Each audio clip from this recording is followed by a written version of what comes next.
이름으로 기도드립니다. 아멘. 할렐루야.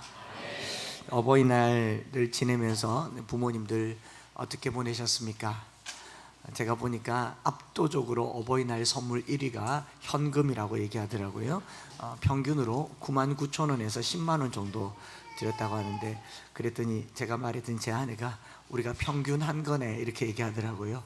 아들이 딱 10만 원 주더라고요.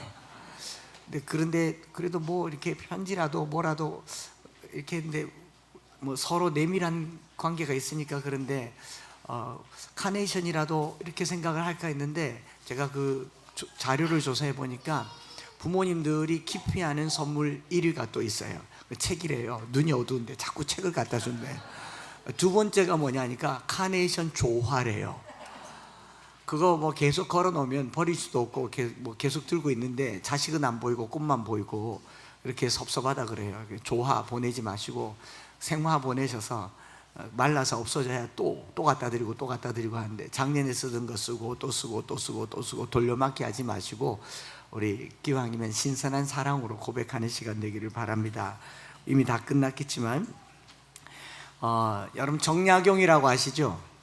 네, 목민심서 정약용 그 형제들이 다 예수를 믿습니다. 가톨릭이 우리 조선시대에 조선 말에 가톨릭이 전해졌을 때 정약용, 정약종 여러 형제들이 예수를 믿다가 1801년 신해박해 때 이 신앙을 포기할 것에 종용을 받고, 정약용은 배교라고 하죠. 신앙을 버립니다. 신앙을 버리고 이제 유배 생활하면서 쓴 책이 목민심서고, 그래서 기독교계에는 그렇게 국가적으로는 유명한 인물이고 역사적으로는 잘 알려진 인물이지만, 기독교계에는 정약용보다 그의 형 정약종이라고 하는 사람이 있어요. 이 사람은 신앙을 고수하다가 결국은 순교를 당하게 됩니다. 이 정약종 씨가 쓴 책이 주교요지라고 하는 책이 있는데, 가톨릭의 책이기도 하지만 우리나라 최초의 기독교 교리를 담은 최초의 기독교 교리서입니다. 그 기독교 교리서 첫 번째, 두 번째 장에 만물의 근원에 대한 이야기를 하면서 이런 표현을 쓰고 있어요.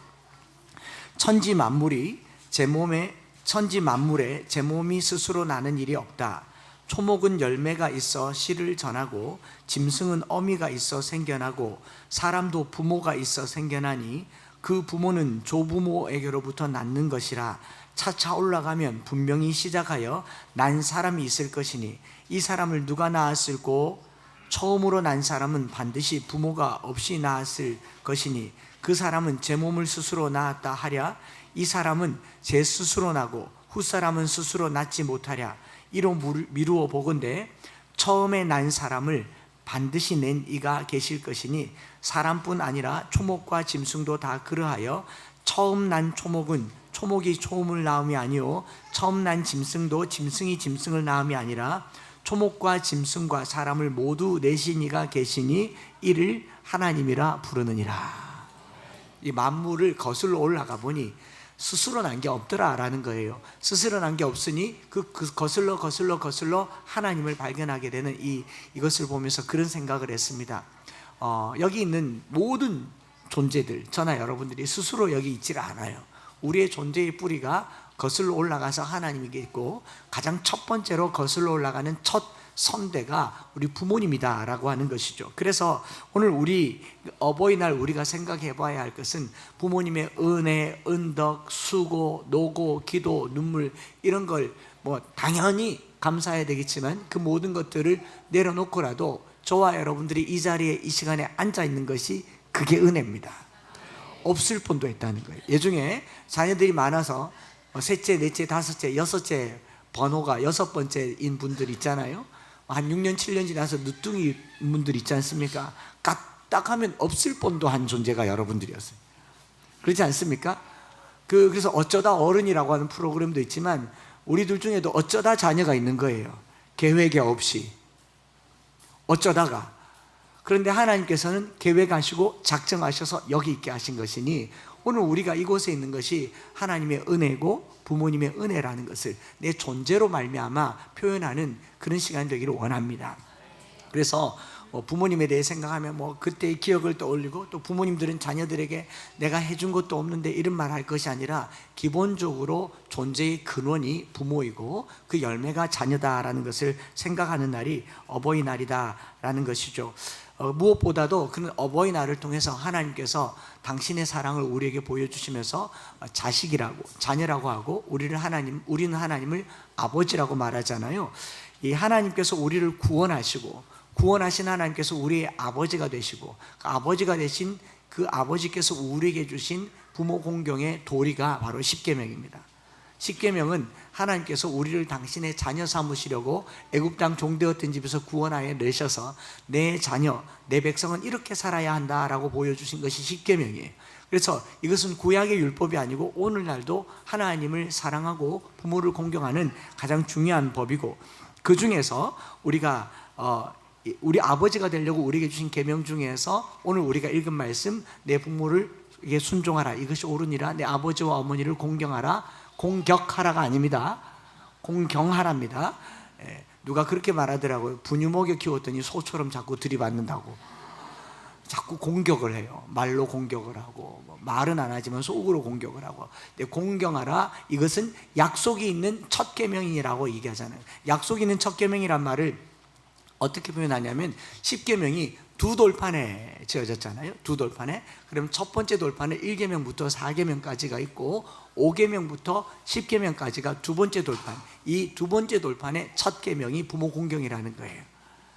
처음에 이 약속이란 말은 10계명의 약속이고, 그 약속의 두 번째의 첫 계명, 1계명부터 4계명까지는 하나님과 우리와의 관계를 말하는가 하면, 5계명부터 10계명은 인간 사회에 있어서 중요한 것들을 얘기를 하는데, 그것이 약속 있는 첫 계명이라고 얘기하고, 또 에베소서 6장에서는 사도 바울이 덧붙이죠. 내 부모를 공경하라, 그리하면 내 하나님 여호와께서 내게 준 땅에서, 일단 땅을 받아요. 하나님이 땅도 주시고 잘 된다고 합니다. 또 뭐예요? 장수한다고 그래요. 그럼 부모 공경은 부모에게 보답하는 겁니까? 내게 좋은 겁니까? 내게 좋은 거예요. 부모 공경을 의무 규정이나 우리가 가르쳐준 삼강오륜, 도덕적인 규정으로 여기면 우린 그것이 율법이 될 겁니다. 그런데 부모 공경은 내게 좋은 거예요. 하나님께서 내게 복을 걸고 부모를 공경하라 라고 말했기 때문에 이것은 내게 좋은 것이다. 그래서 제가 어떻게 생각해 봤냐면요, 부모를 공경하는 것은 자녀들이 평생 들어놓는 연금과 같은 거다, 보장과 같은 거다라는 거예요. 그 연금을 타기 시작하면, 혹시 여기 연금 타고 계신 분들 계시면 느낌이 어떻습니까? 연금을 타기 시작하면 어쨌든지 오래 살아야 되겠다는 생각을 하죠. 그렇지 않습니까? 연금 타기 전에는 보통 우리가 살면서 어떤 일을 당하면 그 위험의 순간을 대비해서 뭘 듭니까? 보험을 들어요. 보험을 들었을 때는 죽음을 생각합니다. 그렇죠? 보험을 들었을 때는 죽음을 생각해서 내가 공휴일에 비행기 타고 가다가 자연재해로 죽으면 보험금이 얼마인가, 이런 생각을 하고요. 내가 이 질병 가져서 어떤 질병이 걸리면 보장을 얼마 받는가. 보험 들면, 보험 설계사분들 계시면 제가 잘 못하는 말일 수 있으니까 용서하고 들으십시오. 내가 원하지 않은 일이 일어났을 때 누가 감당할 것인가? 자녀들이 책임져 줄 것인가? 그러면서 무슨 보험 드는데, 이 모든 보험은 뭐하고 관계되어 있습니까? 나의 죽음, 나의 질병, 내게 일어날 예기치 않은 불행한 일들을 상대로 보험을 들잖아요. 그렇죠? 그런데 연금은 어떻습니까? 그 후로 앞으로 남은 시간 살아야 될 삶을 얘기하잖아요. 연금 든 사람들은 오래 살 생각을 하고요, 보험 든 사람은 아니길 바라면서도 기왕이면 큰 병 걸려서 보장이 큰 게 걸리기를 원하고. 그래서 제가 이렇게 보니까 오늘 내게 좋은 거라고 했잖아요. 그래서 부모를 공경하는 것은 약간 연금 보장성 보험이다, 이런 생각이 드는 거죠. 누구에게 좋다? 내게 좋다. 부모가 내게 뭘 했기 때문에 뭘 해줬고 안 해줬고가 아니고 누구에게 좋은 건 내게 좋은 거니까 무조건 부모를 공경해야 돼요. 부모님이 좋든 나쁘든 나에게 악을 행했든, 최근에 우리나라에서 정한 법 중에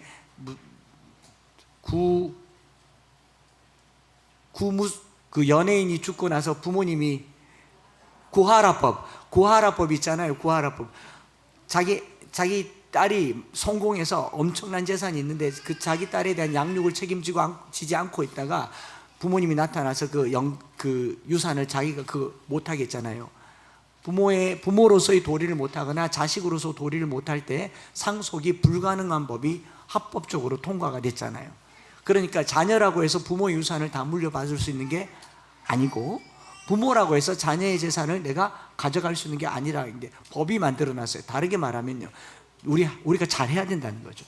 심지어는 유류분 상속제도도 없어졌지 않습니까? 자녀라고 해서 균등하게 부모의 유산을 물려받을 수 있는 합법적인 근거가 없어졌어요. 다르게 자녀들요, 잘해야 됩니다. 부모님들요, 자녀들에게 이거 다 네 거라고 말하지 마세요. 너 똑바로 안 하면 다 교회에 헌금할 거다. 지금 법이 그렇게 돼 있다고요, 법이. 그러니 성경은 뭐라고 얘기합니까? 인간의 법도 잘하는 게 내게 좋다고 하는데, 그렇지 않습니까? 하나님께서 우리에게 주신 법이 뭐냐면, 하나님에게 당연히 잘해야 되겠지만 육신의 부모에게 잘하는 것이 누구에게 좋다? 내게 좋다. 그러니까 부모를 위한다 생각하지 마시고 나를 위한다 생각하셔서 잘하시기 바랍니다. 할수록 또 잘 돼요. 실제로 부모에게 잘하는 사람들이, 자녀들이 잘 되는 것은 신앙과 같은 자연법입니다. 하나님을 사랑하고 하나님을 경외하는 자가 받는 복과 균등한 복으로 하나님께서 복을 약속하시고 땅을 약속하시고 장수를 약속하시면서 잘 되게 하시는 것이 부모 공경이라고 하셨다면요, 오늘 여기 계신 부모님들, 자녀들요, 복 받기를 원하시면 부모에게 잘하세요. 부모님이 내게 뭘 했든지 간에 부모에게 잘하라 라고 얘기를 하는 거죠. 필로라고 하는 이 초대 교회 당시의 저술가는요, 이런 표현을 썼어요. 십계명에 관한 저서에서 부모들은 사실상 신들이다. 차이점이 있다면 하나님은 세상을 창조하셨지만 부모는 개인을 창조하셨다. 그러니 부모님을 하나님과 같은 신적인 존재로 섬겨야 된다라고 얘기하는 거죠. 부모는 자식들에게 생명의 창조자가 된다라는 겁니다. 특별히 나이가 들면요, 무시당하기 쉽고 또 외면하기 쉽습니다. 왜 하나님께서 이스라엘 백성들에게 내 부모를 공경하라, 그리하면 내가 잘되고 땅에서 장수하리라 라고 말했겠어요? 복을 걸어놨다란 말은 이게 쉽다 안 쉽다? 안 쉬우니까 하는 거예요. 안 쉬우니까, 어려우니까 하는 겁니다. 여러분, 부모를 공경하는 게 쉬울 것 같으면 복을 걸 필요도 없어요. 하도 안 하니까, 지지리도 안 하니까 복을 걸고 부모를 공경하라고 얘기하는 겁니다. 성경에 복을 걸어놓은 것들은 다 우리에게 좋은 건데 이 땅에서 살면서 하기가 어렵기 때문에 한 거예요. 그래서 여러분들 정말 복되기를 원하시면 교회에서 목회자가 축복해주는 축복기도보다 훨씬 더 큰 복은요, 부모에게 잘하는 것인 줄 믿습니다. 그런 거예요. 그럼에도 불구하고 잘 안 되죠. 조금 더 확대해서 얘기하면 부모에게 잘하는 것이 왜 어렵는가를 본다면요, 5계명, 6계명, 7계명, 8계명, 9계명, 10계명 중에 5계명이 제일 위에 있잖아요. 왜 살인하지 말라보다 더 위에 부모 공경을 넣겠습니까? 부모를 공경 안 하면 그 사회가 살인자를 만들어내요. 부모를 공경 안 하면 그 사회가 도둑을 만들어내고 가는 자를 만들어내고 거짓말장이를 만들어내요. 솔직하게 자녀들이 살면서 처음으로 하는 거짓말이 누구에게 하는 거겠습니까? 누구에게 해요? 부모들은 알면서도 다 쏘아주잖아요. 저거 거짓말이니, 공부 안 했는 줄 아는데도 했다고 믿어주잖아요. 그러니 우리는 부모를 공경함으로 말미암아 거짓에서 벗어날 줄 믿습니다. 살인이 언제 일어났습니까? 형제가 형제를 살인했어요. 부모를 공경하지 않으니까 살인이 일어난다는 거예요. 간음, 도둑질 다 형제간에 일어난 일들이라는 겁니다. 그래서 부모를 공경하라라고 얘기하는 것이 인간 사이에 준수해야 될 최고의 윤리이자 하나님의 법칙이 부모 공경이고, 어제 이제 시채널 레위기 녹화가 이제 다 끝나고 마지막 부분이 희년과 관련된 것이었고, 이렇게 저렇게 정리를 하다 보니까 레위기 19장을 또 떠올리게 되더라고요. 레위기 19장에 나는 거룩하니 너희도 거룩하라 라고 하면서 가장 먼저 한 말이 뭐냐, 19장 2절과 3절에 너는 이스라엘 자손의 온 회중에게 말하여 이르라, 너희는 거룩하라, 이는 나 여호와 너희 하나님이 거룩함이라 라고 말하고, 첫 번째 명령이 이거예요. 따라해 볼까요? 너희 각 사람은 부모를 경외하고 나의 안식일을 지키라. 레위기 19장은 10계명의 순서를 좀 바꾸었어요. 우선순위를 따라서 중요성이 있거나 외면당하기 쉬운 것을 앞에 올려놨는데, 그게 뭐냐면 부모를 공경하고 부모를 경외하고, 원문상에서는 모부를, 어머니와 아버지를 경외하고, 그리고 안식일을 지키라. 이 두 가지가 인간이 살면서 제일 쉽게 어기고서도 죄책감도 느끼지 않는 게 부모 공경이랑 안식일 지키는 거지 않습니까?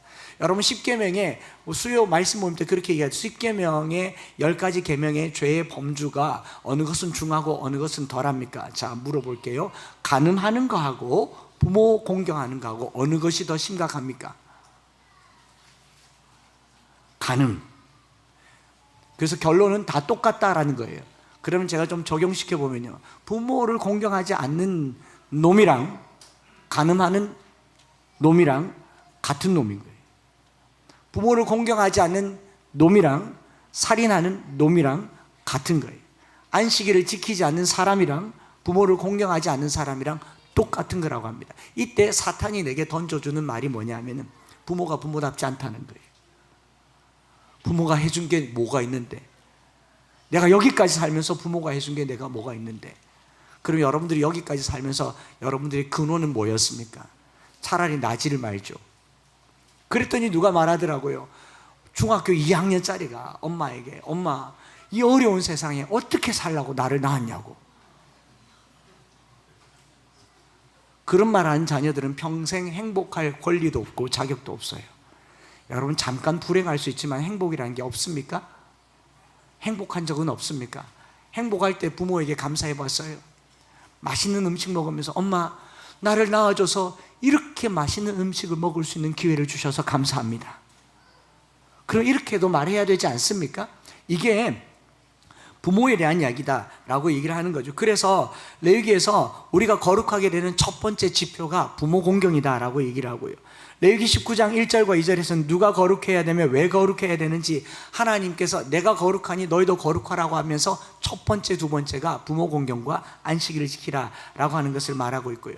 레위기 19장이 위치한 위치가 어디냐? 18장 애굽과 가나안의 풍속, 20장 애굽과 가나안의 풍속 뭐예요? 간음하고 음행하고 동성애를 하고 폭력하고 살인과 부도덕이 난무한 그 세상 한복판에 이스라엘 백성들을 넣어두면서 너희가 거룩해야 되는데, 그 거룩해야 될 지표 첫 번째가 부모 공경입니다. 여러분, 인류 역사 속에서 가장 효하는 종교가 기독교입니다. 제사를 안 지낸다고 부모를 못 알아본다, 부모에게 잘 못한다라고 생각하는 것은 기독교 자체가 잘못 전래돼서 그렇습니다. 제사를 안 지내지만 살아계신 부모님께 지극정성으로 섬겨라가 자녀의 도리였었어요. 지금은 어떻습니까? 자녀들을 지극정성으로 섬깁니다. 아니, 제가 어제도 동기 목사님들 만났는데 그러더라고요. 100일에 맞았냐고. 곧 할아버지 되면 100일에 맞아야 된대요. 여러분 모르죠? 할머니 할아버지는 100일해를 맞아야 된대요. 모르시는군요. 그러면서 그 목사님 하는 말이, 목사님, 할아버지 되면요, 자녀들 시집 보내면, 장가 보내면 다 끝날 줄 알았는데 피곤합니다. 또 이제는 휴가도 풀빌라를 가야 된대요. 왜 풀빌라를 가야 되냐? 수영하는 장면을 찍어야 된대요. 물속에 들어가 있는 사진 찍기 위해 태어난 딸 같대요. 무조건 찍어야 된대요. 그리고 목사님, 이제는요 7인승 가지고도 안 돼요. 가족들이 한번 모이면 교회 스타렉스가 필요할 거면, 그래서 저희 교회 스타렉스 하나 사야 될 것 같아요. 저희 가족을 위해서. 이게 계속 이렇게 되는 거예요. 부모의 사랑은 계속 밑으로 내려가는데, 신기하게도 자녀들이 부모를 향한 공경이 사라지고 있는 이 시대가 바로 말세인 겁니다. 여러분, 오늘만큼은 이 말을 꼭 해야 됩니다. 자녀들 사랑하는 거를 목숨 다해서 하지 마시고요, 알아서 살아요. 아니요, 돌봐줘야 됩니다. 사랑을 해야 됩니다. 그러나 부모를 공경하셔야 됩니다. 부모를 공경해야 된다. 이게 거룩의 방법이다라고 얘기를 하면서요, 너희 각 사람은 부모를 경외하고 나의 안식일을 지키라. 나는 너희 하나님 여호와니라. 거룩의 기초와 첫 열매가 부모를 공경하는 것. 여기 카베드라고 하는 공경 또는 순종이라고 하는 카베드의 원문의 의미는요, 지속적으로 복양하는데, 아카드어입니다. 아카드. 지속적인 노인 복량이라는 의미로 물질적인 제공을 포함해서 마음의 존경을 다 쏟아붓는 것을 카베드라고 얘기합니다. 그래서 하나님을 경외하는 것, 부모를 공경하는 것 같은 개념으로 쓰여지고 있다는 것을 말하면서요, 이 크루제만이라고 하는 고야학자가 뭐라고 그랬냐면, 왜 부모 공경을 살인 금지보다 위에 올렸는가? 부모를 공경하지 않는 그 사람이 바로 살인자다. 무서운 얘기예요. 여러분, 부모가 되게 못마땅하고 마음에 쓰입니까? 오늘 이 사회가요, 이념으로 갈라져 있는 사회보다 더 심각한 것이 남북이 이념이겠죠. 더 심각한 것이 세대 간의 갈등이고 부모와 자녀 간의 갈등 아니겠습니까? 오늘 우리 교회가 우리의 부모님들을 향한 마음이 좀 새로워지는 그런 시간이 될 수 있기를 바랍니다. 모든 인간관계는요, 가정에서부터 시작되고 그 가정의 첫 출발이 부모와 자녀의 관계이고, 그 부모와 자녀들이 자라서 이제 결혼해서 가정을 이루는 것이기 때문에 부모 공경의 핵심을 노인 복량, 특별히 여러분 부모님이 돈 있고 권력 있으면요, 공경 안 해도 부모님 외롭지 않습니다. 안 찾아봐도. 지금 제 마음은 그런 것 같아요. 우리 아이들이 연락 안 하고 그래도 뭐 지들 잘만 살아주면, 사고만 안 치면 고맙다 싶은 마음이 아마 중년 부모님들의 마음일 거예요. 그런데 30년 40년 지나서 아주 늙었을 때 자녀들 어떻게 하겠습니까? 지금 안 하는데 나중에 어떻게 하겠어요? 왜 부모님들이 요양병원에 안 가려고 합니까? 코로나 이후로 요양병원은 뭐가 됐습니까? 장례식장이 됐지 않습니까? 요양병원 이퀄 장례식이랑 연결되니까 안 가려고 그러지 않습니까? 오늘 우리가 구약시대에요, 노인 돌봄은 국가적인 과제가 아니고 개인의 과제였습니다. 개인이 돌볼 수 없는 부모를 개인적으로 돌볼 수 없는 그 자식들을 이 구약 성경에서는요, 심각하게 다루고 있는데, 제가 좀 찾아보고 살펴보니까 이런 거예요. 구약 성경에 법과 제도를 기록한 출애굽기 20장 이후로의 21장에 십계명 이후로 처음 등장하는 사형제도가 있어요. 4가지 이유로 사람을 사형해야 되는 이스라엘의 사형법이 있는데, 거기 4가지 중에 첫 번째가 뭐냐면, 사람을 때려 죽이면 그 사람은 사형해야 됩니다. 출애굽기 20장 21장 1절부터 23절까지 있는데, 첫 번째가 사람을 죽이는 자, 때려 죽이는 자, 살인은 사형입니다. 두 번째, 부모를 때리는 자, 21장 15절에 죽이는 게 아니에요. 부모를 때리는 자는 사형이에요.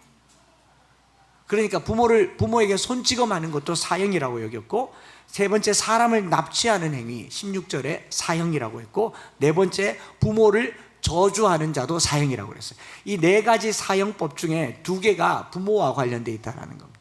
그러니 부모를 공경하라.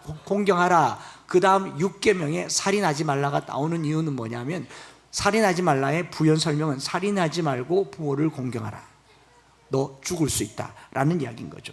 그래서 이런 무시무시한 독수리가 네 눈을 뽑아갈 것이다 포함해서 구약 성경 전체의 부모 공경과 관련해서 공경하지 않으면 받을 벌들이 있는가 하면, 반대로 오늘 성경 말씀은 부모를 공경하는 자에게 축복이 있다라고 약속하잖아요. 땅에서 생명이 길고 잘되고 장수하고 또 은혜를 베푼다라고 하는 이 말씀을 보면서요, 여러분, 우리 부모님들에게도 부모님이 있고 또 자녀들에게도 부모님이 있으니까 오늘은 위로 생각해서 거슬러 올라가서 하나님을 기억하는 그런 날이 되기를 바랍니다. 저는 부모님이 일찍 돌아가셔가지고 이런 말을 막 당당하게 하는 것에 공감이 안 갈 수도 있을 것 같다는 생각을 하기는 해요. 부모를 오래 모신 분들이나 옛날과 달라서 부모님들이 또 사시는데 오래 사시잖아요. 부모를 모시는 분이 할머니, 할아버지가 된 시대가 되었지 않습니까? 지금 중노년 분들은 위로 부모님을 섬겨야 되고 아래로 자식도 섬겨야 되는 이중고를 겪고 있지 않습니까? 그럼에도 불구하고 부모를 섬기는 것이 왜 중요한가? 본문 자세히 보시면요, 내 하나님 여호와가 내게 준 땅에서 내가 잘되고 생명이 길리라, 장수하리라 라고 말했을 때, 이 자녀들이 받는 복이 장수란 말은 내가 내 자녀들에게도 이 공경을 받는다라고 하는 보장이에요. 보장. 그래서 천국에 드는 연금이 바로 부모 공경이다라는 거죠. 부모를 공격하지 말고 공경하라는 거죠. 그래서 이 질서를 잘 지켜라고 얘기하면서 공경하지 않으면 살인, 간음, 도둑질, 거짓말, 탐심이 생기는데 이 신적 질서를 지키는 중요한 기준을 인간의 질서로 부모 공경이라고 하면서요. 제가 어릴 적에 학교에서 초등학교 선생님이 들려준 우화 중에 하나가 어머니의 귀를 물어뜯어 죽인 살인자 뭐 이런 이야기가 있었어요. 이 사람이 도둑질을 많이 하고 강도질을 많이 하고 살인을 많이 해서 이제 처형당하게 됐어요. 이렇게 팔이 묶여가지고 처형당하는데 마지막으로 하고 싶은 게 뭐냐? 그럼 대부분 뭐 담배 하나를 주세요, 뭐 물 한 모금 주세요. 마지막 유언을 하는데 어머니에게 이 말을 전해주고 싶습니다. 그래요. 그래서 어머니를 불렀는데 가까이 오세요. 더 가까이 오세요. 더 가까이 오세요. 귀를 바짝 붙였는데 귀를 바짝 붙이자마자 이 강도가 어머니의 귀를 꽉 깨물어가지고 귀가 뜯어질 때까지 깨물어서 피를 철철 흘리고 죽었다는 얘기를 들었습니다. 왜 그랬냐? 이 강도가 평생 살면서 도둑질 해오면 엄마가 잘했다 뭘 훔쳐오면 잘했다 뭐 없으면 더 훔쳐오라고. 도둑질 가르친 게 누구라고요? 어머니였다는 거예요. 그래서 그 어머니를 물어 죽였다는 얘기를 어릴 적에 이 어버이날에 선생님께 들은 기억이 나요. 여러분, 오늘 이 시대가 어떤 시대냐면 복수당하는 시대입니다. 전성수 목사님이 쓴 책 중에 복수당하는 부모들이라는 책이 있어요.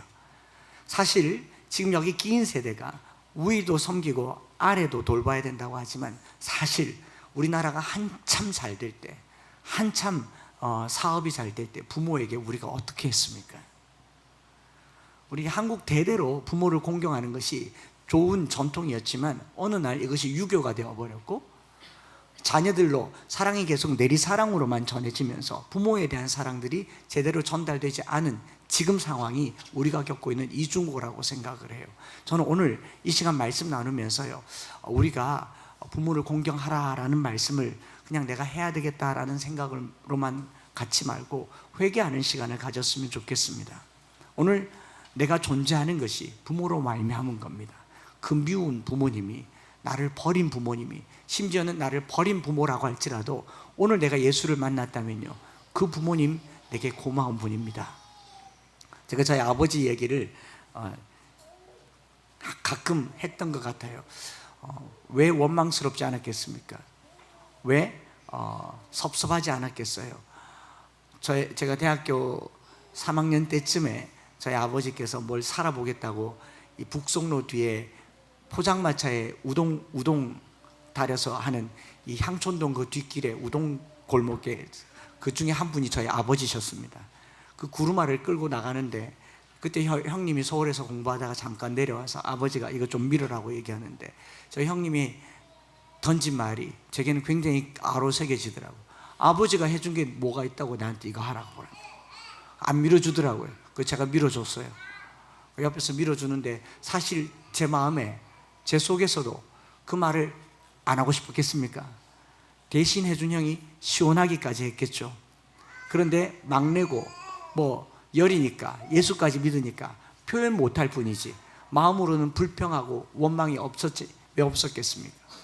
근데 어느 날 예수님의 사랑을 깊이 경험하고 저기 실내체육관에서 미스바 구국성회 때 맨 뒤에 앉아서 기도하는데 그날 회개 기도를 하는데 회개 기도를 계속 하라고 해서 우리가 회개해야 나라가 삽니다 하고 회개 기도를 하는데 하필 그 강사분이 뭐 아버지의 이름을 부르자고 그러는 거예요. 아버지 하고 하는데 제 머릿속에 하나님 아버지와 우리 아버지가 계속 겹치는데 아버지가 안 나오더라고요. 근데 진짜 막 용을 쏘고 죽을 용을 쏘고 아버지의 이름을 불렀는데 어느 날 제 마음에 크게 임한 감동은 그 아버지가, 그 무능하고 무력한 아버지가 나를 낳아줬기 때문에 오늘 내가 이 자리에 예수님을 만나서 하나님을 아버지라고 부를 수 있게 되지 않았나. 그렇게 감사하면서 회개하고 감사하고 회개하고 감사하고 그렇게 감사하는 동안 하나님께서 저에게 지금까지 살면서 하나님께서 제 목회의 방향을 열어주시는 어떤 큰 그림들을 느낌으로 느낄 수 있게 해주셨던 그런 경험들을 뭐 개인적인 경험이 있지만 여러분들에게 고백을 드리면서요, 여러분 오늘 우리가 이 자리에 앉아서 예수 믿는 것 자체만으로도 부모에게 충분히 감사할 노릇인 줄 믿습니다. 여러분 우리 중에 돌봄받지 못할 부모님이 누가 있겠습니까? 돌보셔야 되고, 또 이웃의 부모님들까지 내 부모님들처럼 돌보는 그런 오늘이 되었으면 좋겠습니다. 그래서 말씀 마무리하면서요, 저는 오늘날 교회들이, 아직도 교회들이 젊은이가 많은 것을 자랑하고 노인이 많은 것을 노령화되었다, 고령화되었다고 얘기하는 것, 너무 슬픈 현실이에요. 교회가 어른이 많다라고 하는 것은 자녀들도 그만큼 많이 길렀다라는 말이고, 교회가 어른이 많다, 노인들이 많다라고 하는 것은 그만큼 오랜 세월 지혜가 축적됐다는 거고, 전 앞으로 우리 교회에 어른들이 더 많았으면 좋겠습니다. 어른 많은 것으로 자랑되는 교회가 되었으면 좋겠습니다. 그래서 제가 설교 전에, 설교 올라오기 전에 우리 장로님이랑 잠깐 이야기 나누고 마음에 어떤 결단을 했느냐, 저 목양실을 계속 비워서 우리 어른들이 좀 쉴 수 있는 공간을 만들어야겠다 했는데, 목양실 비우면 안 된다고 장로님이 계속 안 된다고 해서 합의를 봤어요. 컨테이너 하나 좀 더 해가지고 어른들이 쉴 수 있는, 언제든지 와서 성경 암송하고 소파 앉아서 편안하게 앉아서 와서 밥도 먹고 낮에도 와서 그냥 두런두런 망중한을 보낼 수 있는 그런 곳을 하면 좋겠다 싶은 마음에 장로님께 슬쩍 여쭤보고, 또 이렇게 설교 끝자락에 마음의 결단을 해야 돼서 제가 그동안 꼬불쳐 놓은 돈 100만 원을 먼저 목적원금으로 드리려고 들고 왔어요. 이거는 여기 계신 75세 이상, 대략 70세 이상 되신, 65세? 어쨌든 이상 되신 분들이 저쪽에 꽤 괜찮은 농막형으로 이렇게 하우스처럼 된 거 하나 지어서, 아이들용으로 말고요, 어른들용으로 하나 지어서 갈 수 있는 곳으로 제가 먼저 드립니다. 이게 시드머니가 되어서 우리 어른들 모시고요, 항상 와서 문 열고 들어와서, 경로당도 있고 노인 시설도 있는데 엠마오 교회 말씀 암송하는 노인 이 아로마 홀을 하나 만들고 싶어요. 여러분 해주시지 않겠습니까? 어제 하나님께 영광입니다.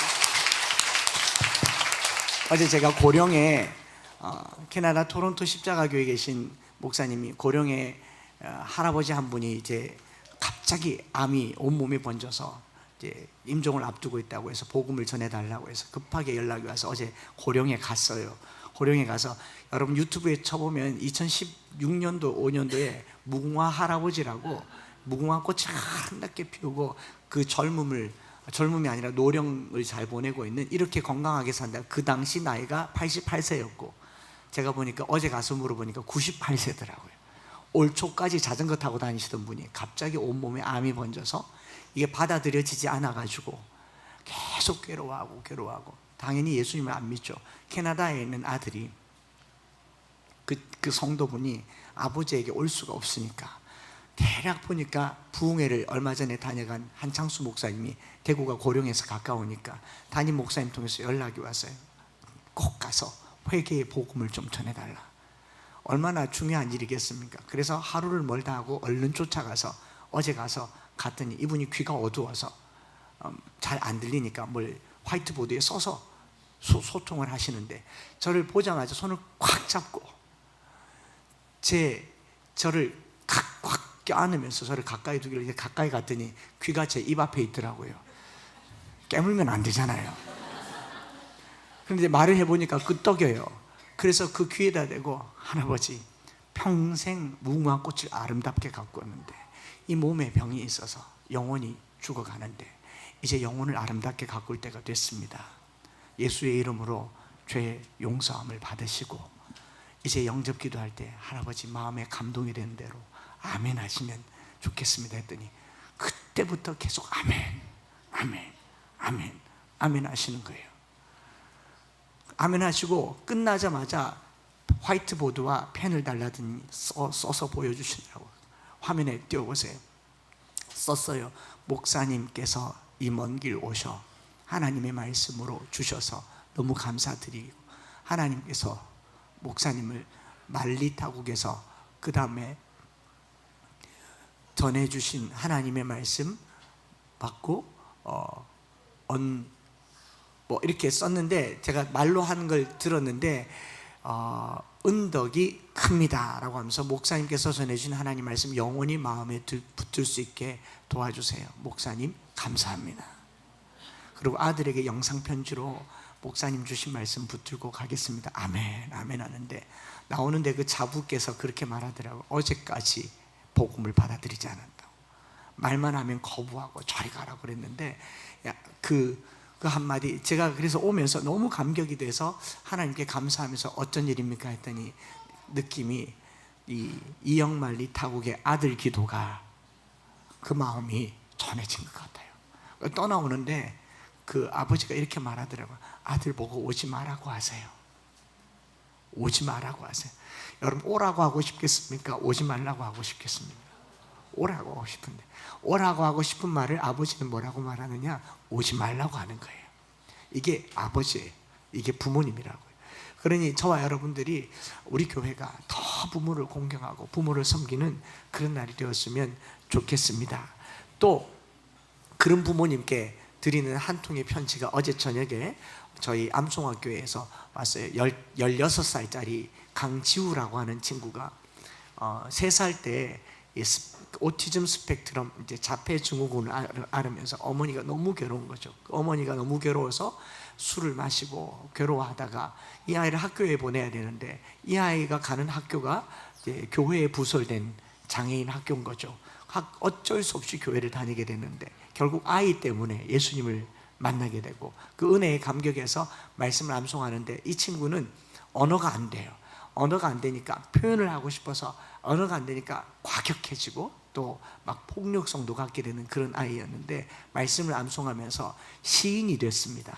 매주 토요일마다 저녁에 한 편의 시를 올려주는데 단톡방에서 그 시 중에 오늘은 어버이 주일이니까 이 시를 읽어드리는 게 맞을 것 같아서 한번 보십시다. 2026년 5월 9일 토요일, 어제죠. 어버이날 꽃 한 송이로는 다 전하지 못하는 마음이 있다. 고맙습니다라는 인사로는 나의 마음의 일부분도 전해지지 않는다. 이 삐뚤삐뚤하게 써거든요. 너무 커서 보이지 않는 그 마음이 부모님과 나는 다른 걸로 풍성하다. 눈물로 견뎌낸 시간들, 아무도 모르게 삼켜낸 시간들, 그다음 한숨들 위로 오늘의 내가 자랐듯이 늘 감사함과 죄송한 마음을 표현조차 못했던 나의 사랑을 오늘 전해봅니다. 어버이날은 감사를 배우는 날이 아니라 사랑이 얼마나 오래 묵묵히 사람을 지켜주는지 깨닫는 것 같다. 이 16살짜리 아이가, 정상적인 16살짜리 아이도 쓸 수 없는 표현을 장애를 가진 아이가 이렇게 표현했어요. 여러분, 우리가 이 정도 표현을 못하면, 이 사랑을 못 전하면 우리야말로 살인자입니다. 이 고마움을 표현을 못하면 우리야말로 도둑이고 가늠한 사람들입니다. 오늘 저와 여러분들이요, 그 하나님 아버지의 마음을 알고 그 마음을 알아야 우리가 부모를 공경할 수 있는 것이지 않겠습니까? 우리 하나님께서요, 우리를 얼마나 사랑하는지 우리는 다 이해하지 못하지만 그래도 명령하시잖아요. 내게 좋은 일이에요. 내게 좋은 일이에요. 그러니 우리 좋은 것을 부모님께 꼭 전하는 이 시간 되기를 원합니다. 찬양 드리면서 한번 기도하겠습니다. 아버지, 당신의 마음이 있는 곳에 나의 마음이 있기를 원해요. 아버지, 당신의 눈물이 고인 곳에 나의 눈물이 고이길 원해요. 아버지, 당신이 바라보는 영혼에게 나의 두 눈이 향하길 원해요.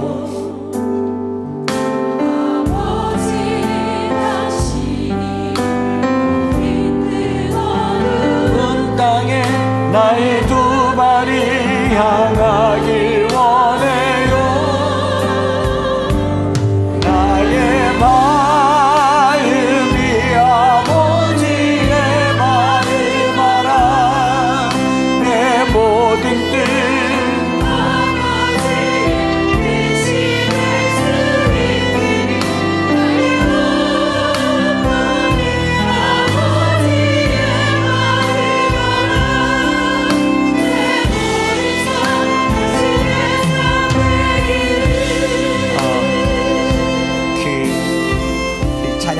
하고 기도하기 전에 이 순서를 원래는 이렇게 하려고 안 했는데 암만 해도 마음의 감동이 우리 75세 되신 어르신들을 앞으로 좀 모시면 좋겠다 싶어요. 여기 제가 우리 이 김영경 목사님, 최만수 목사님, 목사님이신 줄도 모르고 계시죠? 목사님, 저희 어른 목사님이 두 분 계십니다. 뿐만 아니라 우리 장로님들도 계십니다. 정시화 장로님, 최정혜 권사님, 양승용 집사님, 김점종 권사님, 김판용 장로님, 최순남 권사님, 이수남 권사님, 이기조 집사님, 김수자 집사님, 김종기 권사님, 전성자 권사님, 정하운 우리 할아버지 모두 앞으로 모셔서요, 이 마음을 우리가 같이 내 부모님 같은 마음을 앞으로 이분들을 저기 모시려고 합니다. 아니, 산소에 모시는 거 아닙니다. 컨테이너 하우스에 모셔서 식사도 대접하고 모시려고 하는데, 제가 한 분 한 분 모셔볼 테니까 여러분 옆에 계신 분이 좀 불편하시겠지만 얼굴 좀 보시고요. 길 가다가 만나도 우리 교회 어른이고 이분들이 있어서 내가 사는 거고요. 제가 얼마나 기도해 주시는지 몰라요. 얼마나 많이 기도하는지 모릅니다. 우리 앞으로 좀 모시겠습니다. 도와주시겠어요? 먼저 우리 두 분 목사님은 제가 가서 모셔오겠습니다. 예, 최만수 목사님 앞으로 보세요. 나머지 분들도 다 오시고 위로 올라오세요. 위로 한 칸 더 위로 올라오십시오. 괜찮습니다. 예, 75세 이상만 모셨습니다. 최만수 목사님과 김영경 목사님께는 한 말씀씩 듣도록 하겠습니다. 한마디 해주시면 우리 아이들과 성도들에게 다 위로 올라오십시오.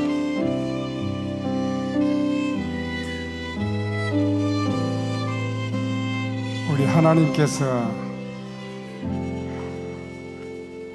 우리 한 목사님을 통해서 엠마오 교회를 세운 것을 너무 감사하게 생각합니다. 그래서 시간마다 예배 드릴 때 행복한 마음으로, 또 설레는 마음으로, 기다리는 마음으로 이렇게 참석하게 돼서 매우 감사하고, 또 여러분들과 함께 교회를 섬기게 되어서 대단히 감사합니다. 교회에 위해서 조금이라도 보탬이 되도록 기도하고 앞으로 계속 노력하겠습니다. 감사합니다.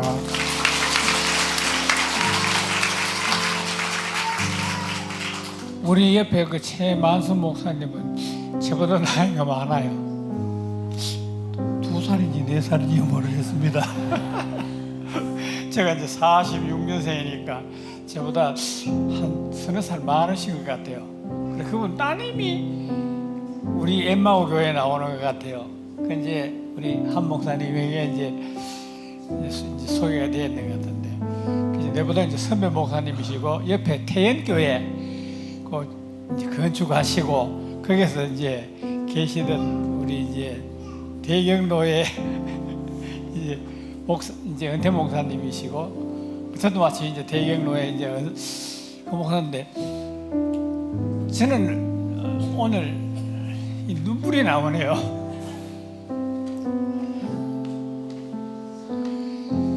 왜냐하면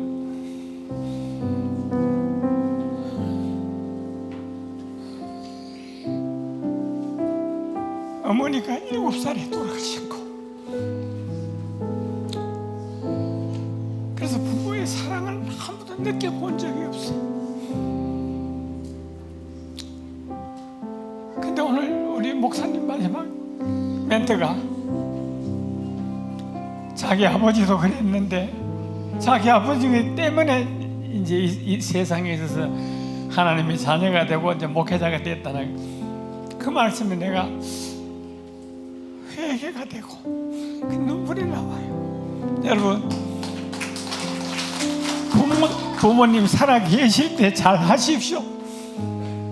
하고 싶어도 없으니까 못 하겠더라고요. 그래서 여러분들 부모님 살아 계신 분들은 감사하시고 부모님 잘 공경해서 하나님의 약속의 복들을 받아 누리는 우리 모든 엠마오 성도님들 되시기를 축복합니다.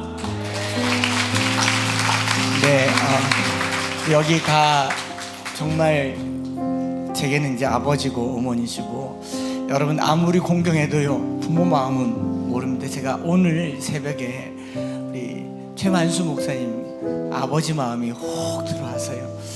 목사님께서 꽤 큰 교회 담임 목사님으로 계셨는데 목회도 잘 되고 건축도 하고 교회가 잘 되는데 서울에 있는 딸이 아빠 나 좀 도와줘, 그 한마디에 교회를 그만두고 그 만류하는 교회를 그만두고 서울에 가서 딸 곁에 계셨던 그 얘기가 제가 지난주에 제 딸 보고 생각이 나더라고요. 제가 딸 시집 보낼 때 안 울었는데 보내고 나니까 생각할 때마다 더 눈물 나고 저게 도와달라 그러면 그만둬야 되나 생각하는데 정말 최만수 목사님 그 결단도 너무 귀하고 여기 분들이 다 그런 분들이라고 생각해요.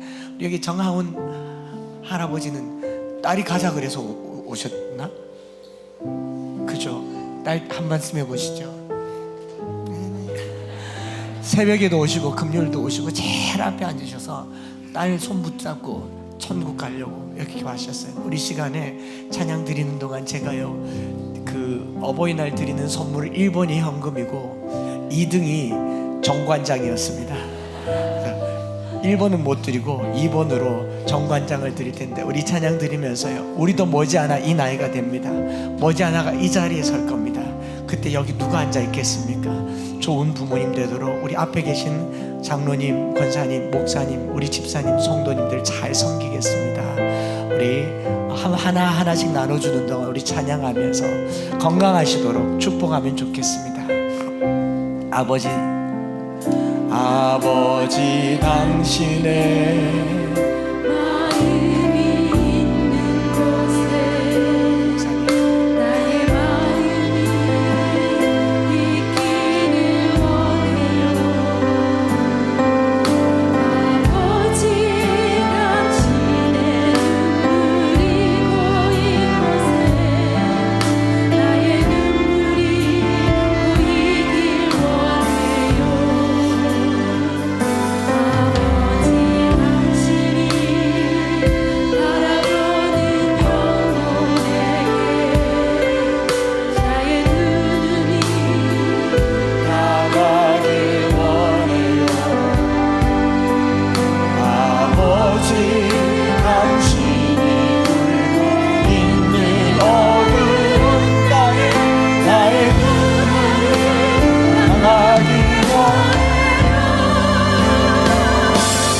나의 마음이 아버지의 마음 알아. 내 모든 뜻 아버지 뜻이 될 수 있길 나의 온 몸이 아버지의 마음 알아. 당신의 삶 되기를. 이 시간에 한번 기도하십시다. 앞에 오래 세워두는 것도 쉽진 않지만요 여러분 우리 육신의 부모님 포함하여서 이 땅의 모든 어른들이 존경받는 대한민국이 되기를 원합니다. 삶의 흔적들이 꼰대 소리 들으며 노친내 소리 들으며 요양병원에서 인생을 마무리하는 것이 아니라 어른들이 모인 곳에는 지혜가 있습니다. 삶의 경험이 있어요. 삶의 방향이 있어요. 사랑이 있습니다. 우리가 어른을 공경하는 교회, 어른이 공경받는 교회, 그런 땅이 될 수 있도록 우리 앞에 계신 장로님, 권사님, 목사님, 성도들 뿐만 아니라 우리의 부모님들을 위하여서 또 하나님 나라를 위해서 이 시간에 주의 이름 부르고 한번 합심해서 기도하시겠습니다. 주여, 살아계신 하나님 아버지 감사합니다.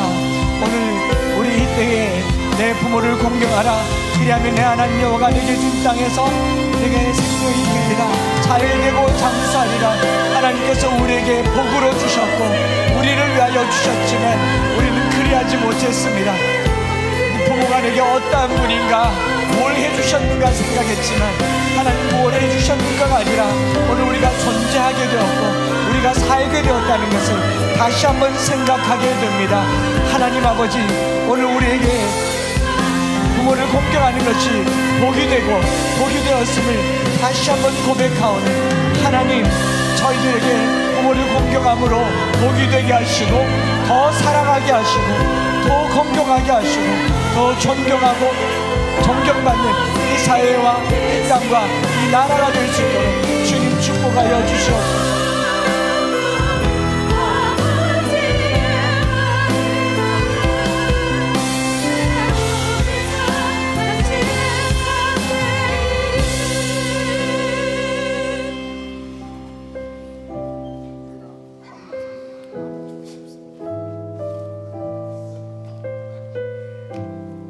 우리 목사님께서 저를 한번 안아주시고 싶다고 해서 안아주신 후에 최만수 목사님께서 축복 기도해 주세요. 우리 한 목사님도 위로를 늘 받아야 될 사람이기 때문에 위로만 할 수는 없잖아요. 제가 한번 여러분 대표해서 한번 안아주겠습니다.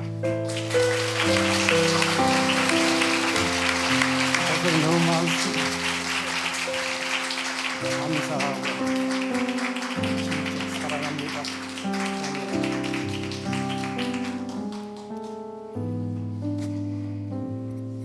주님 사랑합니다. 찬양합니다. 감사합니다. 하나밖에 없는 외아들, 얼마나 사랑하고 얼마나 귀중하는 외아들을 쓸모없는 버러지 같은 죄인들을 위해서 십자가에서 피 흘려 주신 그 은혜 감사합니다. 우리를 구속해서 하나님 자녀 삼아 주신 것, 세상의 그 어떤 영광, 명예, 물질보다도 귀하고 소중한 것을 깨닫고 찬양하고 감사합니다.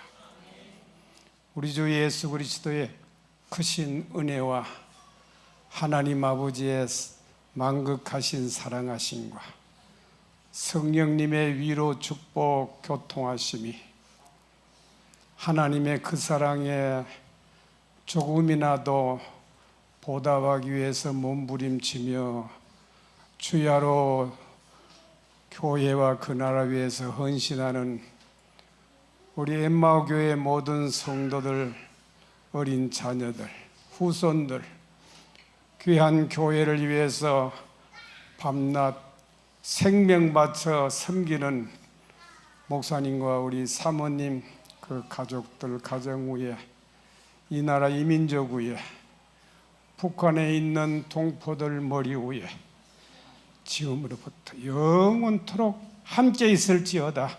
아멘.